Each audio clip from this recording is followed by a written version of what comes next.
Hey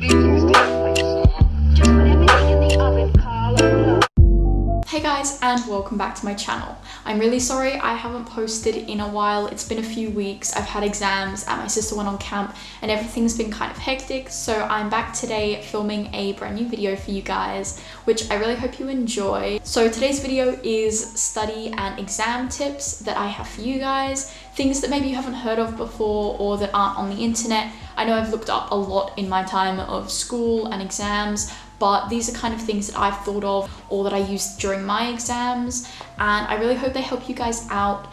If you do enjoy this video, please make sure to like and subscribe. It really helps me out, and leave me any comments down below with any future video suggestions. So without further ado, let's get into the video. So for a bit of backstory, I just finished my exams around 5 to 6 days ago, and I took 6 exams in total, and right now I'm in year 10, so they don't matter as much as they will next year and the year after.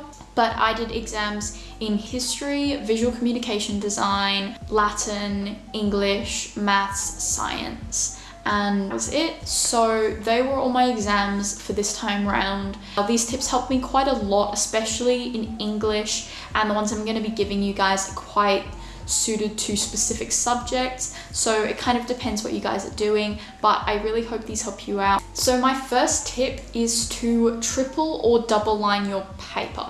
So if you know that you only get one piece of paper or a cheat sheet, you can double line or triple line your paper, and that way you don't need to be cramming outside of the lines. It won't be messy, and you guys can just organize it however you want inside the lines. I know I have small enough writing to fit in, so if you don't, you can double line rather than triple line, but I know that way it helps me organize everything and I can fit more on the different sides. So double lining or triple lining paper is a really useful tip.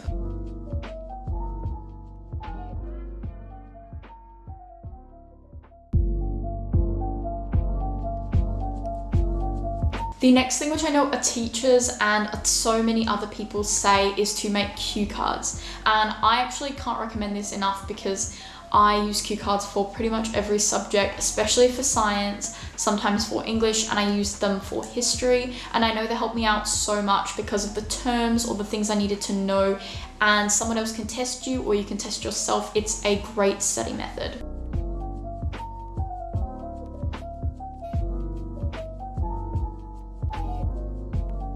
The next tip is something I like to call the 2-week rule. So I will never start studying later than 2 weeks before the exams, because I know that I won't have enough time to organize out when I'm going to study. And a lot of the time I make this rule, and sometimes I do maybe 1 or 2 things in the week before, and then on the actual week of, I'm left stressing about it.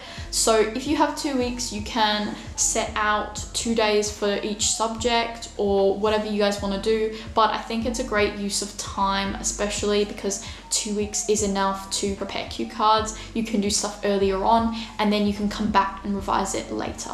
The next tip is something that I only thought of this year. It's something I found really, really useful, and it's what got me through my English exam. So before the exam, we had to memorize quotes from Macbeth, which is the novel we studied this year. So basically what I did was I recorded myself saying the quotes I needed to remember, and I pasted that recording into an editing app, and then I just repeated it over into a loop. So I listened to that over and over while I was doing other things like exercising or eating, or just in my room if I wanted to do something fun for myself but also study at the same time. That is really useful. So I did this the day before my exam. I listened to it that night and that afternoon, and then when I woke up I remembered them perfectly. I know a lot of people say that you can listen to the recording while you sleep. I didn't do that, and it still worked out for me. So that's kind of up to you guys whether you want to test the theory or not.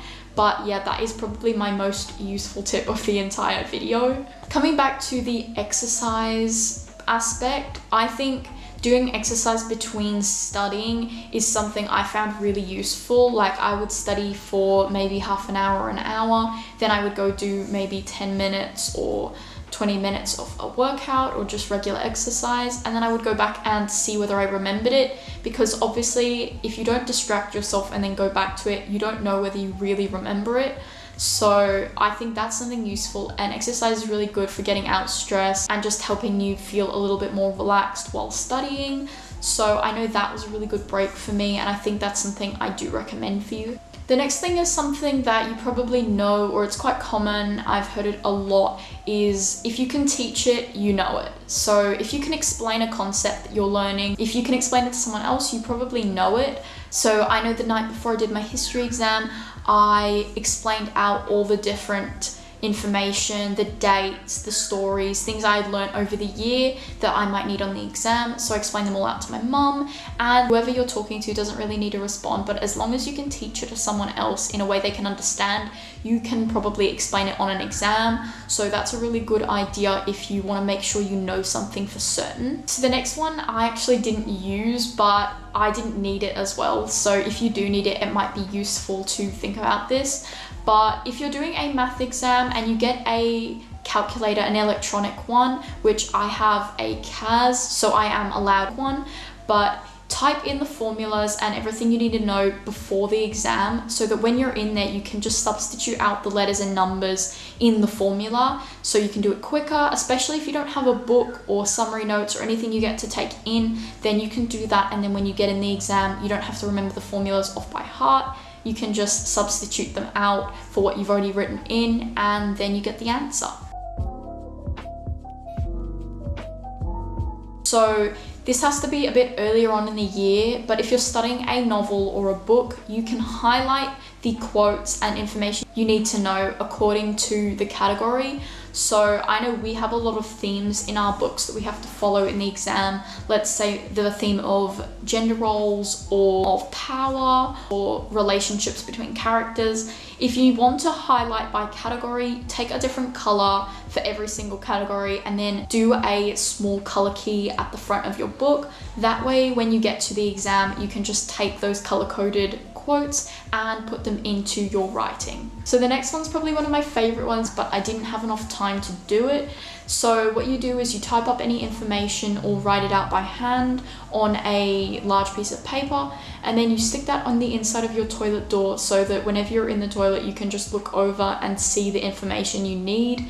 I know when I was little, we did this with times tables because they're just something everyone needs to know. So my mum thought it would be a good idea to put them there, and then when you're looking over, you can just kind of memorize them subconsciously. You don't really realize that it's happening, but slowly you will remember much better what you need to know. So as I said before, I take Latin, and my last tip for you guys is to use a website which I use a lot for Latin specifically, but it's called Quizlet. If you go on, it comes up with a lot of translations, and they also have a feature that if you make your own account, you can make yourself cue cards online. So rather than writing them up, you could type instead, because I know a lot of people prefer doing revision on the computer, but that way you can type in whatever the cue card is that you want to know, and you can test yourself at any time, especially if you don't want to be lugging around paper or cue cards into school. You can do that from online.